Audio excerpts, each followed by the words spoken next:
ज्ञानतिमिरान्धस्य ज्ञानञ्जनशलाकया चक्षुरुन्मिलितं येन तस्मै श्रीगुरवे नमः। श्रीचैतन्यमनोभीष्टं स्थापितं येन भूतले स्वयं रूपः कदा मह्यं ददाति स्वपदान्तिकं। वन्देऽहं श्रीगुरोः श्रीयुतपरकमलं श्रीगुरून् वैष्णवांश्च श्रीरूपं साग्रजातं सहगणरघुनाथान्वितं तं सजीवं साद्वैतं सावधूतं परिजनसहितं कृष्णचैतन्यदेवं श्रीराधाकृष्णपादान् सहगणललिता श्रीविशाखान्वितांश्च। हे कृष्णकरुणा सिन्धो दीनबन्धो जगत्पते गोपेश गोपिकान्त राधाकान्त नमोऽस्तु ते। तप्तकाञ्चन गौराङ्गी राधे वृन्दावनेश्वरी वृषभानुसुते देवी प्रणमामि हरिप्रिये।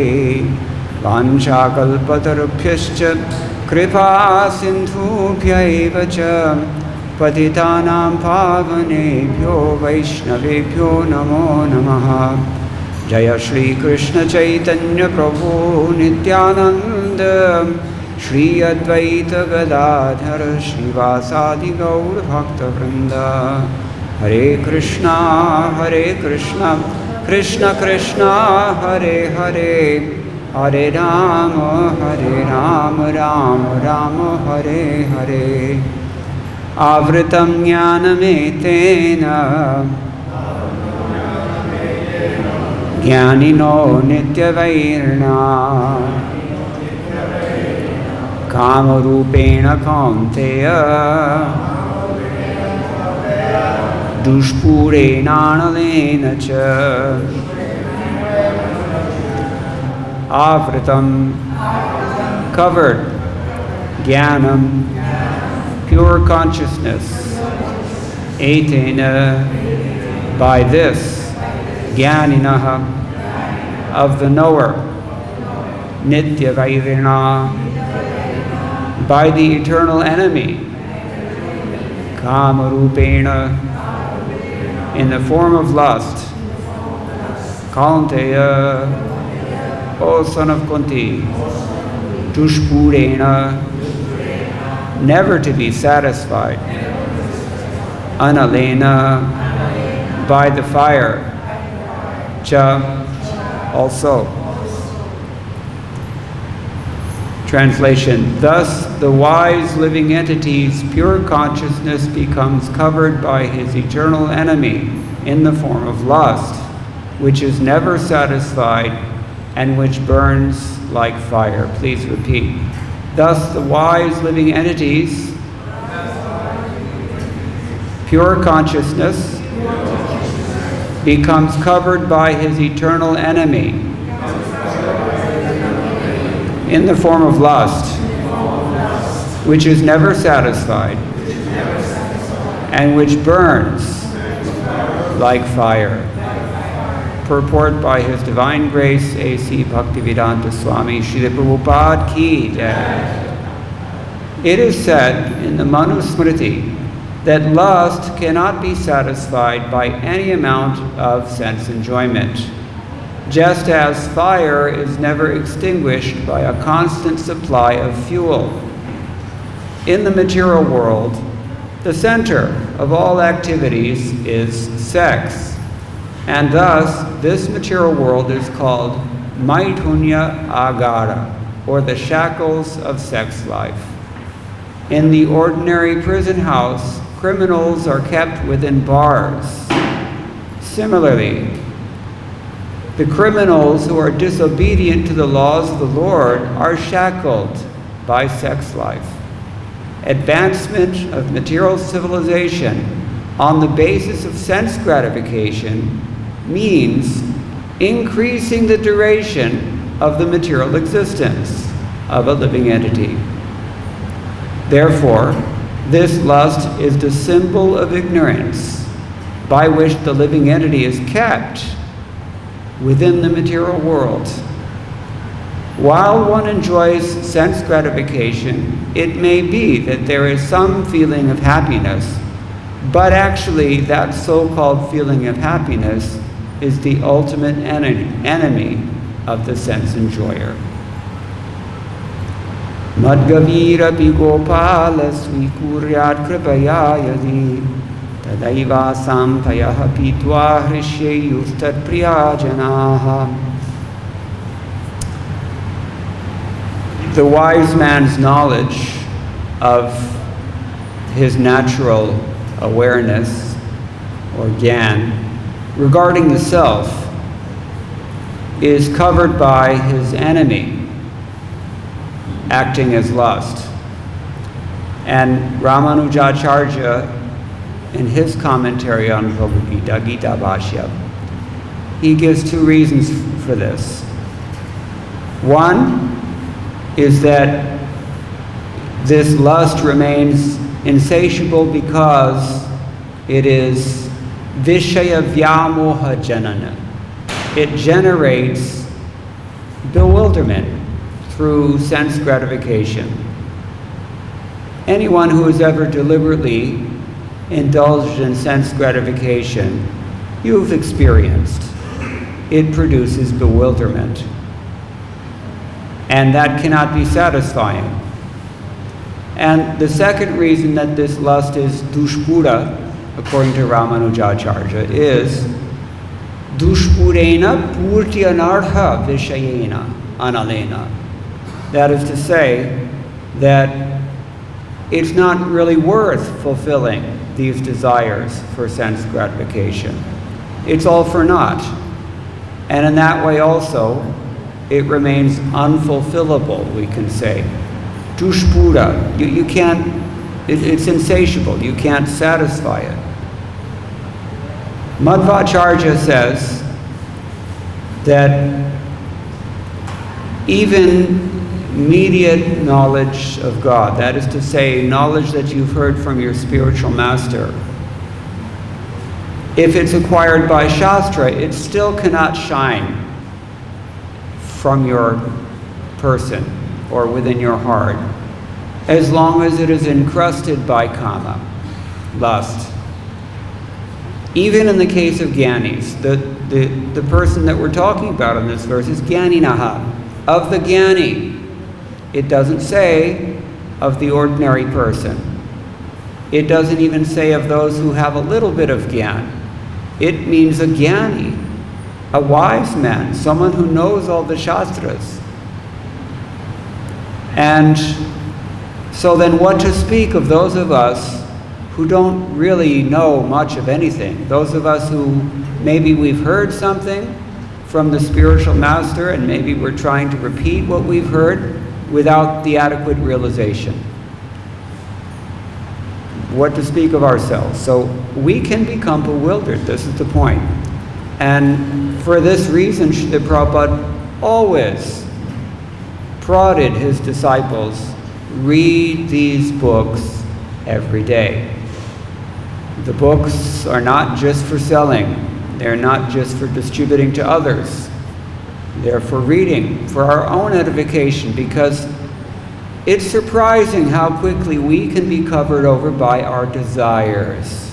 Now, lust is defined in different ways. According to Merriam-Webster's English Dictionary, lust primarily means intense desire of a sexual nature. But secondarily, lust also means a strong wish for something. Just like we sometimes hear it said, this person has a lust for politics, or he has a lust for life, a great enthusiasm. So a third meaning that is given in the dictionary is an urgent desire or interest in something. Just like you may have an urgent need to eat some sweets, emergency. Sometimes it happens. So these are all bona fide definitions of lust. Back in Bhagavad-Gita, well, 2 verses ago, you may recall, it's probably somebody explained, Baladev Vidabhushan explained, Mahashana, Anybody remember what is Mahāsana? Yeah. Well, what does it mean? Mahāsana, what does it mean? He eats everything. He wants to eat, big eater. Likes to eat everything. So lust eats up this whole world, and lusty people would also like to eat the whole world up if they could. And that's why the Shastra holds us in check with what? Shastra conjunctions. Let's put all this in context. What chapter are we in? We're in chapter 3. Chapter 3 is entitled what? Karma Yoga. What does Karma Yoga mean? It means Krishna is encouraging Arjuna first and foremost to become nishkama. How do you become nishkama? By doing what someone else wants, not by doing what you want. And the Shastra is the ultimate authority. Shastra yonitvat. Don't follow someone else's instructions or desires if that person is not representing what the Shastra enjoins. So everything is coming from Shastra ultimately. So if we don't allow ourselves to be governed by Shastra, what does Shastra mean actually? Something that disciplines us. Shasthatu. Shastari, we discussed the other day. So it's a person who holds the weapons. Just like here we have monkeys, we've been noticing lately, the guards are walking around with langur because it's hard to keep the monkeys in check without a langur. You have a stick, that's okay. Once I was in the MVT park and 5 guards plus myself, all of us armed with sticks, were not able to pacify an agitated monkey who was ready to attack all 5 of us at once. It happens sometimes. You know, this is the nature of animals. Animal means cannot control the lust.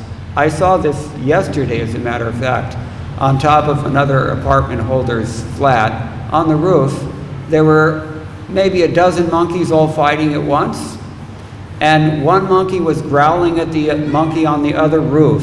But he had time to hop onto a third monkey and start enjoying his genital at the same time that he's growling at another monkey. Is this where we want to go? Think about it. Mahāsana. If you feed lust, then this is what it will do. It will keep eating until there's nothing left. And Krishna says this is how we spiral down the vortex into the lower species of life. Not only lower species of life, but he says into hellish species of life later on in Bhagavad-Gita. So this is the whole context of this discussion about lust. Arjuna raised a question. I want to follow all these rules and regulations. That's fine. Intellectually, I'm okay with that. But sometimes it just feels like I'm impelled or compelled to do something else. So why is that? And Krishna says, kāma-esha, krodha-esha. You've already heard. So Baladeva Dabhushan explaining Mahāsana, he says you cannot give it what it wants. And then he quotes the Smrti Shastra.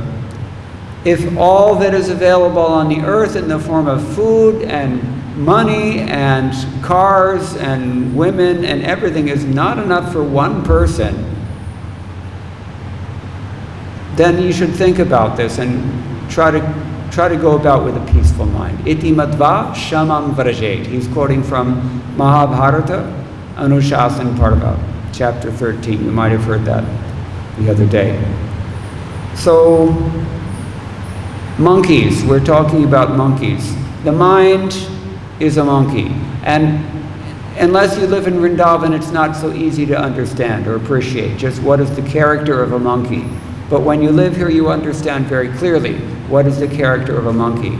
There are 4 ways to deal with an enemy. Enemy meaning somebody who is acting against your interests. The best thing you can do is try to be reconciliatory. That's called sama.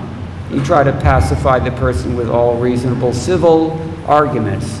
Sometimes that doesn't work. So if that doesn't work, you have to look for some other options. What are your other options?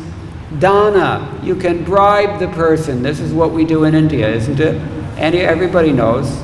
Anything legal or illegal can be done here if you have enough money and are ready to offer it. That's just the way it is. Dana. If that doesn't work, then you have to create politics. I hope there are no Bengalis here. I'm going to tell a Bengali joke. You can insert the ethnic group of your choice, but it works well with Bengalis. One Bengali is a poet. 2 Bengalis are a political party. 3 Bengalis are 2 political parties. And anything more than that is, of course, Durga Puja. But the point is that people divide and rule. If you can't bribe your enemy, if you can't pacify your enemy, then you have to at least divide your enemy so that he's not so formidable. That's politics. Some people have a lust for politics, as we said. And then finally, if nothing else works, then what do you have to do? War.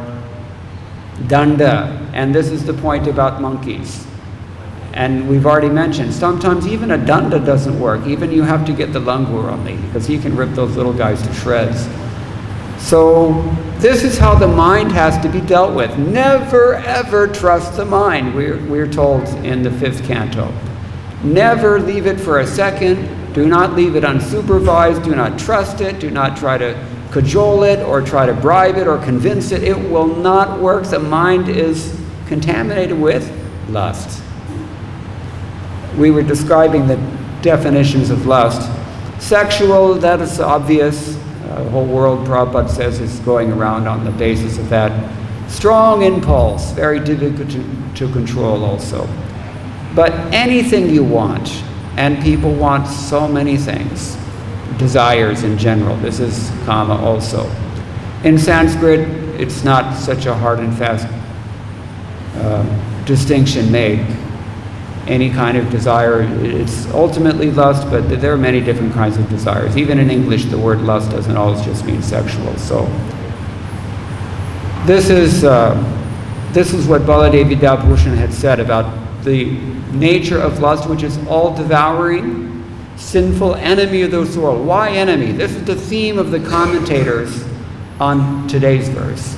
The theme is that they're addressing is this question: why do you call lust an enemy?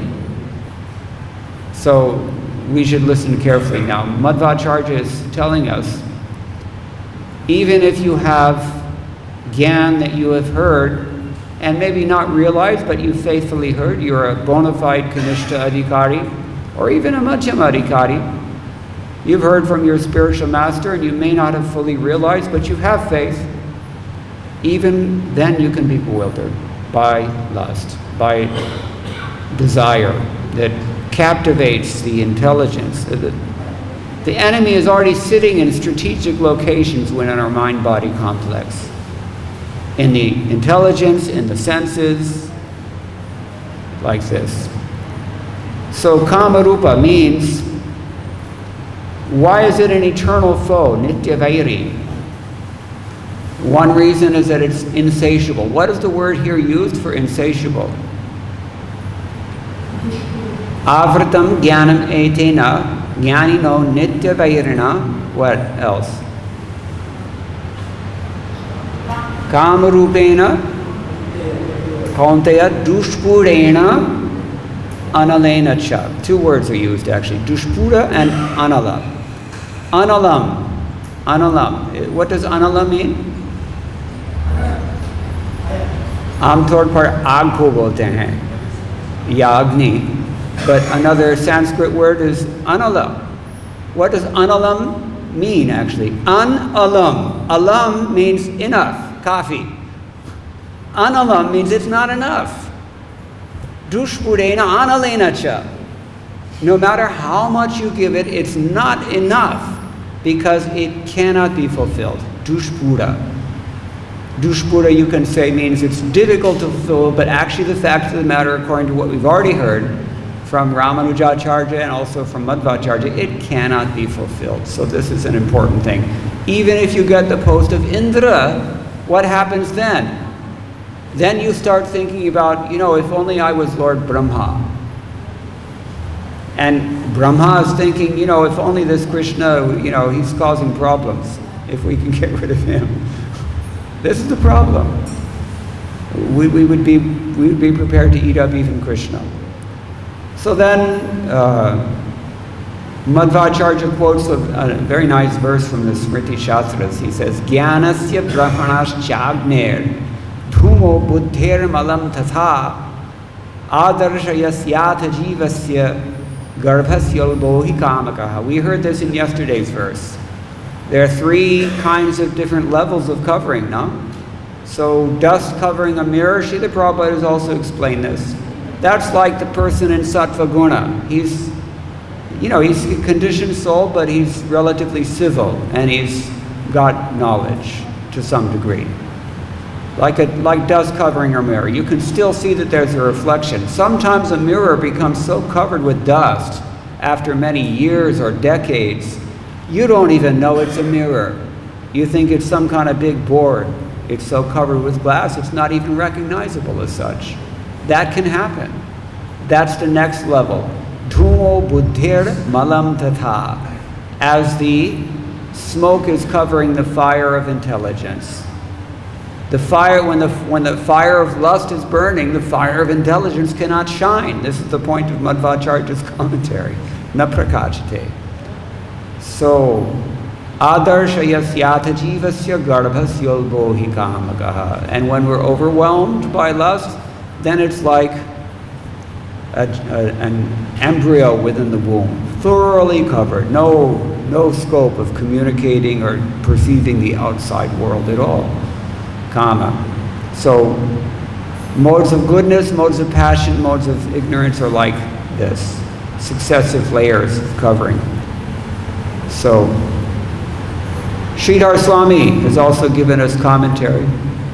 He says here what was referred to as idam, back in text 37, this enemy, Mahashana, it's clearly shown to be inimical. Inimical means it's an enemy, make no mistake about it. It destroys discriminate knowledge. For a fool, certainly lust is just a cause of happiness when he's enjoying. But the problem is that later on it turns into animosity because it bites back. Especially sinful activity. If in an effort to enjoy material sense gratification, if you violate the injunctions of Shastra, then you get a more severe reaction. But you always get a reaction. Even if you're pious, you will get the reaction. This is why even Indra has to suffer. Even Brahma suffers. Even the people, those deities that are worshipped by materialistic persons, they're all suffering, actually. They're all conditioned souls. And they're all infected to one degree or another by lust, and they're all covered by that lust to one degree or another as well. So that's one thing. And then another thing Sridhar Swami mentions is that even though plied with sense gratification, this lust remains unsatisfied. So therefore it's called an enemy because also it causes shoka and santapa. This is why we compare it to fire. Fire, what does fire do? Does it make you cool? No. Fire burns. And so does lust. You get burnt. Sometimes we have this. So nowadays they have this, people are romantic scams on the internet. They cultivate someone long distance by creating a fraudulent identity, and the person falls in love, and then, listen, I need some money, can you send some money? And they send larger and larger amounts of money. Don't get any bright ideas, people. But this happens. So they get burnt. So it's an eternal enemy. Nobody really forces you to indulge in lust, but once you do, then you get burned. Therefore, it's an enemy, according to Sridhar Swami. Vishwanath Chakravarti Thakur also says, this verse explains that lust is only nothing but the ignorance of the jiva. And that's the definition of ignorance, is that it covers your knowledge. That's what we're talking about here in these three ways that we've mentioned already. So eternal enemy means that this lust should be killed only. You cannot bargain with it. You can't strike a deal with it. You can't pacify it. You can't bribe it. You cannot divide it. Even beating it will not work. You have to kill it. This is very clear in his commentary. Let's see what the Sanskrit is. He says,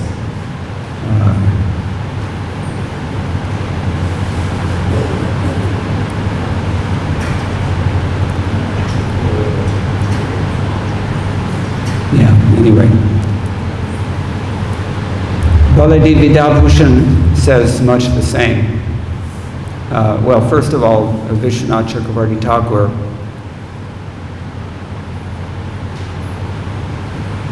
says that he's quoting from Srimad Bhagavatam 9th canto, chapter 19, text number 14, which says, Na jatu kama kamanam upabhogena shamyati Havisha Krishna Vartmev Puya Eva Bhivarthate.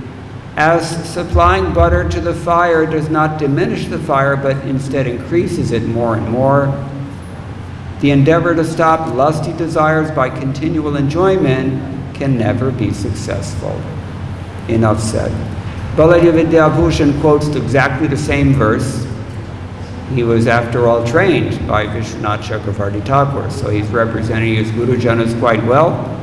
And we know that Baladev Vidyabhushan was also trained in the Madhva Sampradaya, so his commentary also faithfully represents the exact same things that we've already heard today from Madhvacharya. Just as Srila Prabhupada's purports also paraphrase or quote or reiterate the same points that are made by his predecessors. This is the Guru Parampara system. So he says this verse is clarifying what Krishna intends to say here. The knowledge of the living entity, the jiva,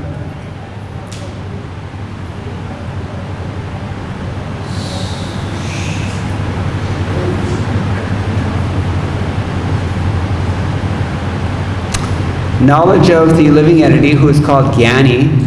He says this Jnani refers to any jiva. Gya, what does jnana mean? Gya actually means awareness or pure consciousness.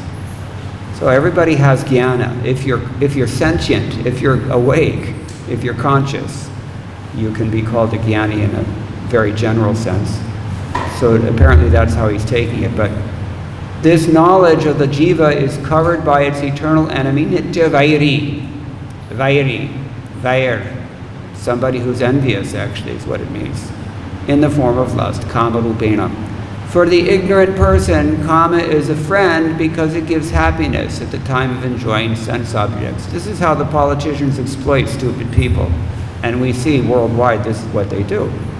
You just have to drown them in sense gratification. They'll agree to anything you say because they can't think straight. Why? Because their intelligence is covered by lust for the things that they desire out of ignorance. So primary objective of any politician or even big corporate magnate is to keep people in ignorance. The last thing you're going to be encouraged to do by a politician is to read Srila Prabhupada's books, for sure. And the only reason they read them is to know how to deal with people who read them. But this is the point. For the ignorant person, kama seems like a friend, but actually it's the enemy because its ultimate effect is suffering. But the person in knowledge knows that even at the time of enjoyment, it will also be a cause of suffering. Therefore, it's called a constant enemy. Nitya-vairiṇā, he says, means it's at any stage of the process, this lust has no interest in your own welfare. That's an enemy.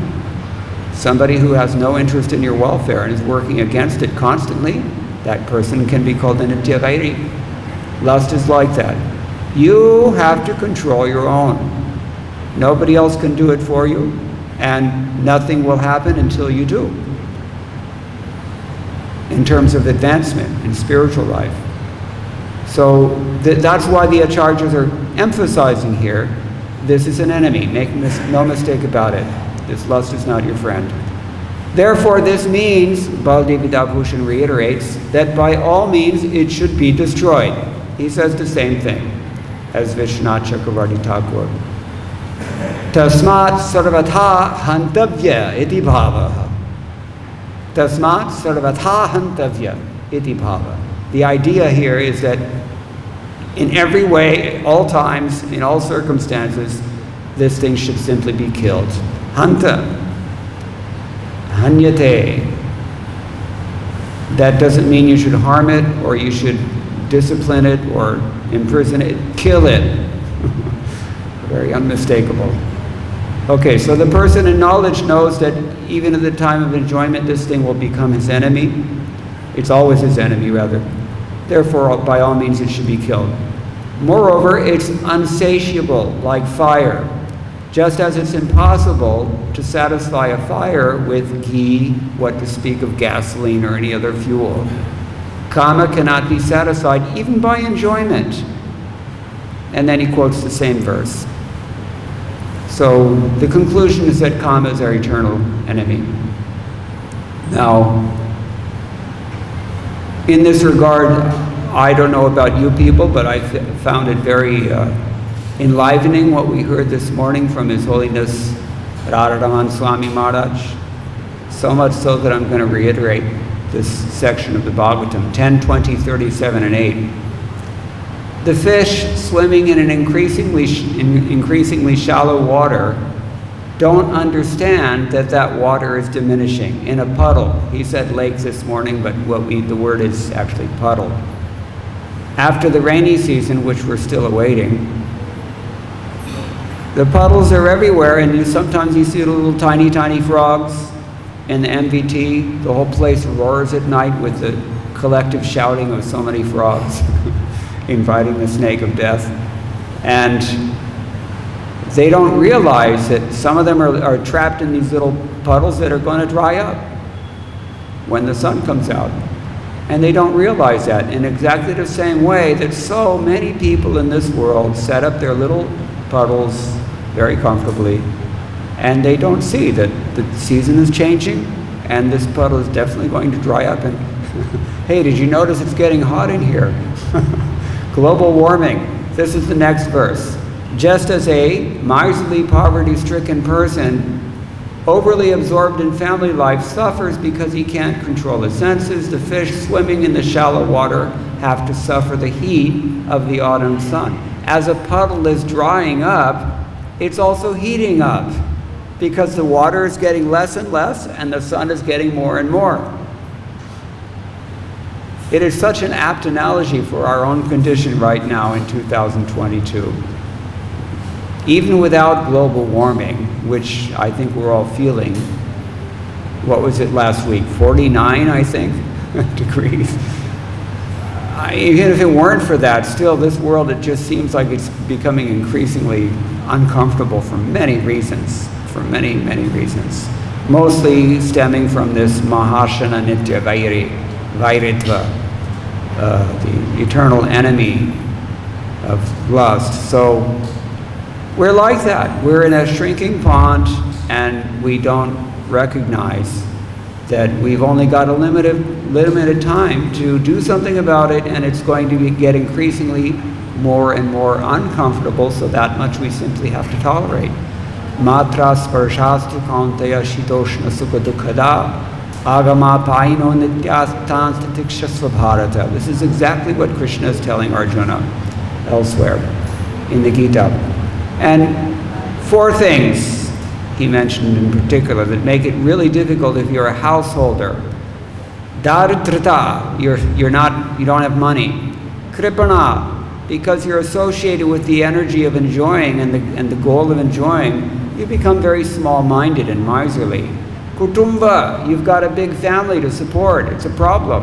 And on top of everything else, as if you didn't have enough problems, avijitendriya, you've not even controlled your senses also, which probably means there are more kids coming as well, which just compounds the problem. So this is the situation for the householders, the materialistic householders. in this material world. And this verse, it kind of speaks to their predicament. āvṛtaṁ jñānam etena jñānino nitya-vairiṇā ityādi. So these are a few things we can speak about this famous verse from Bhagavad-Gita. The whole passage is famous. But if anybody has any questions or any comments, we can maybe discuss, because we have a few minutes left. āvṛtaṁ jñānam etena jñānino nitya-vairiṇā kāma-rūpeṇa kaunteya duṣpūreṇānalena cha. The wise living entities, pure consciousness becomes covered by his eternal enemy in the form of lust, which is never satisfied and which burns like fire.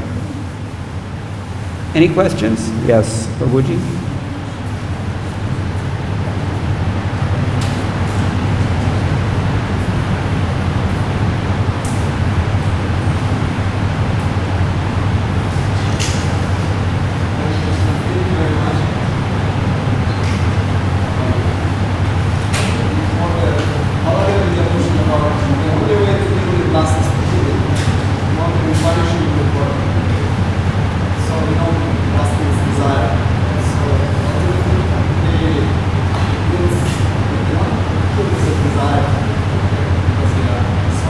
Yes.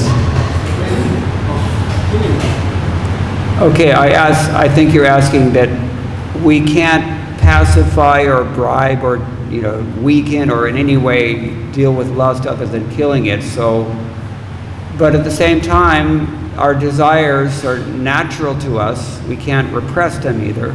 So what do we do? Is that what you're asking?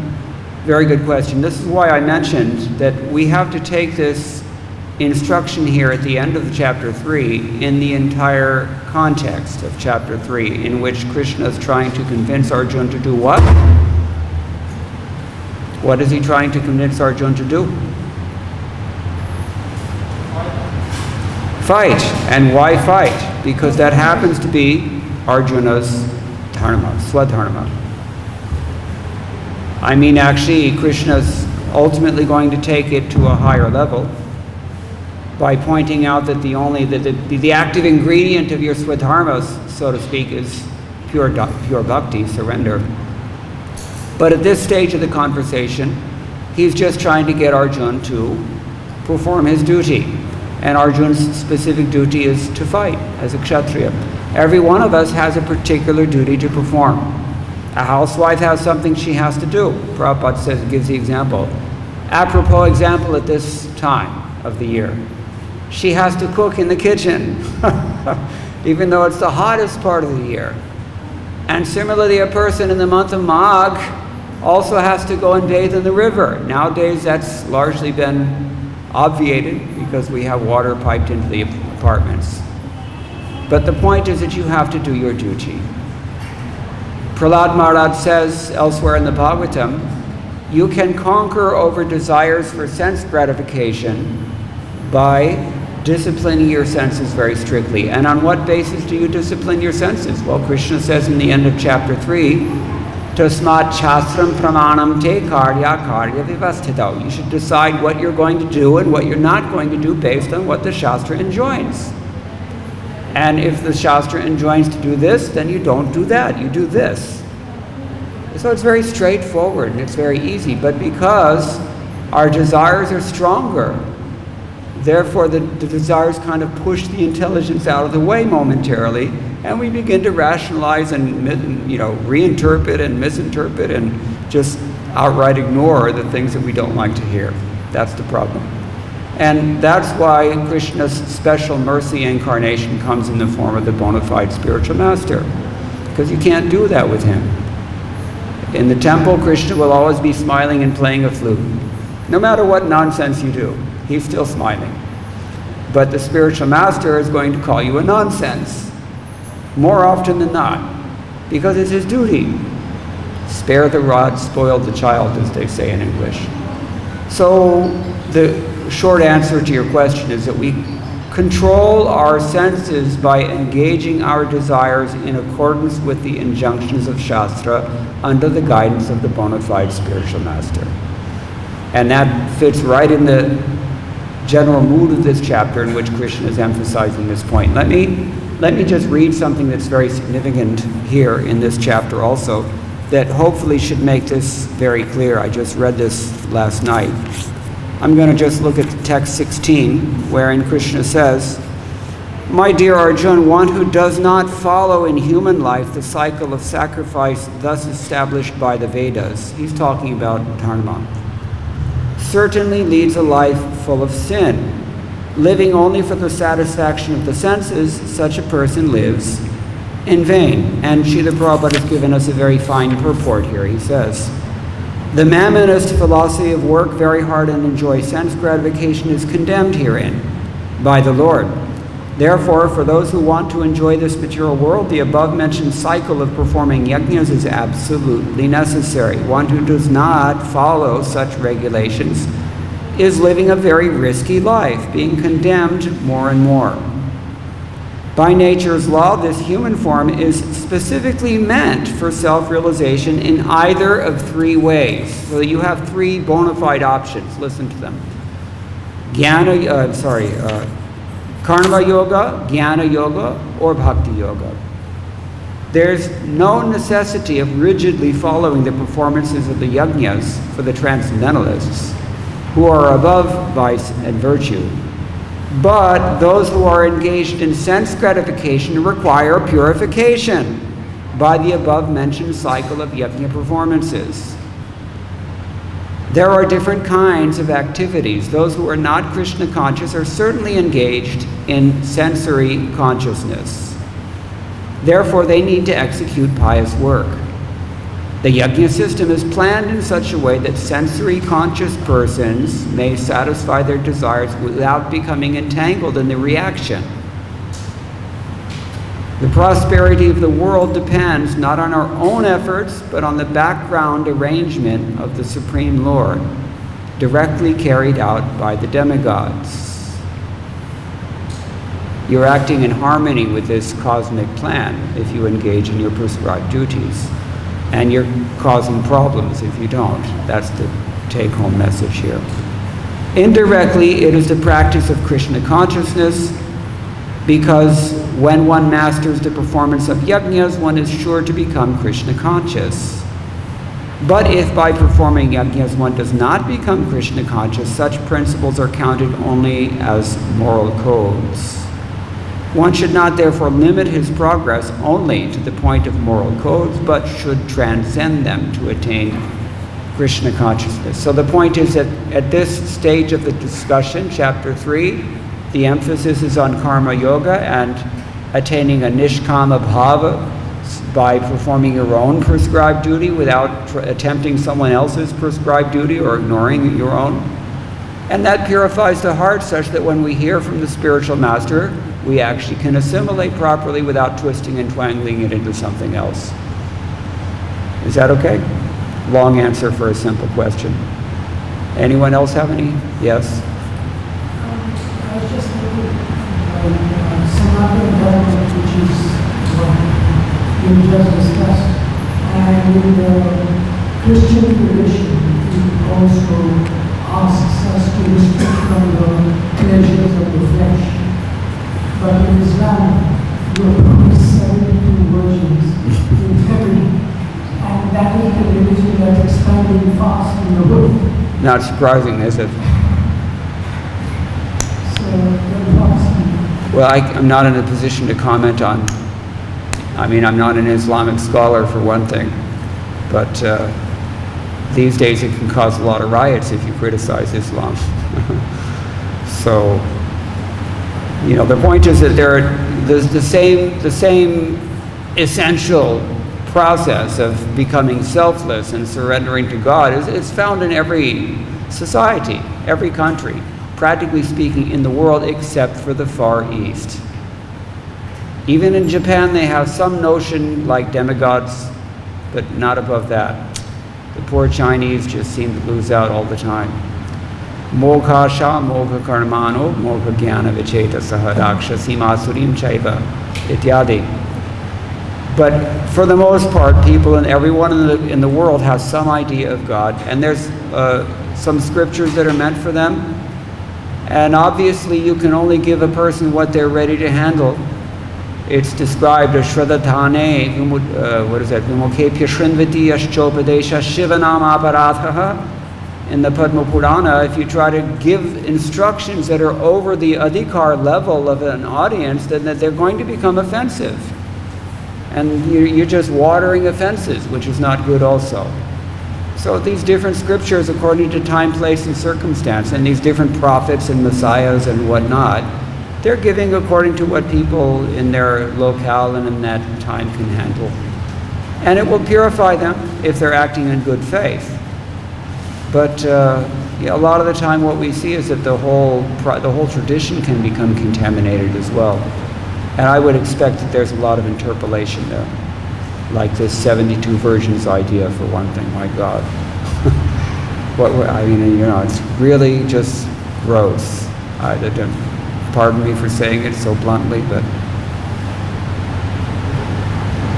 and here's another thing. This is why we're emphasizing in the beginning of the class the importance of reading Srila Prabhupada's books, because we can become as confused as they are. Do we think we have any greater adhikar to start with? No. Only because we're hearing every day, only because we're following the instructions that we hear in good faith, then we're making some advancement and we can see things clearly. Once you stop following the process, all bets are off. You can say and do anything. That's the scary thing. So this is why the acharyas are warning us that this desire, I'm going to put it in general terms, our desires in general, this is the enemy. You cannot compromise with an enemy. You have to really be pretty firm with an enemy. Demonstrate an enemy. Nitya-vairiṇā means a constant enemy. At no time is this lust not an enemy, which is why you cannot trust it. This is the postulation with which we accept the injunctions of the Shastra. It's assumed in Vedic tradition that everyone is a criminal. There are people in society who like to be very, liberal is okay, but naive. And think, everybody's all good and everything, but actually that's, innately we have this pure nature, but as long as we're conditioned souls, we're all criminals. And this has to be recognized practically in terms of our actions. Therefore Krishna said, tasmat shastram pramanam te karya vijanataha. You have to discriminate what to do and what not to do based on what you're told in the Shastra. Guru Sadhu Shastra. āvṛtaṁ Das Thakur said, Guru Sadhu Shastra Vakya Chite Te Kuriya Aikya. All three of them saying the same thing. We have to surrender only. Okay? All right. Time is up. Thank you very much. All glories to